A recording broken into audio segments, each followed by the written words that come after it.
చక్కని సీతకి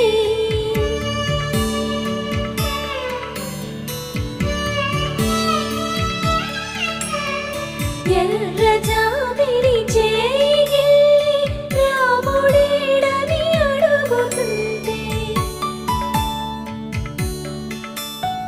చూడలేదని పెదవి చెప్పే చెప్పలేమని కనులు చెప్పే నల్ల పూసై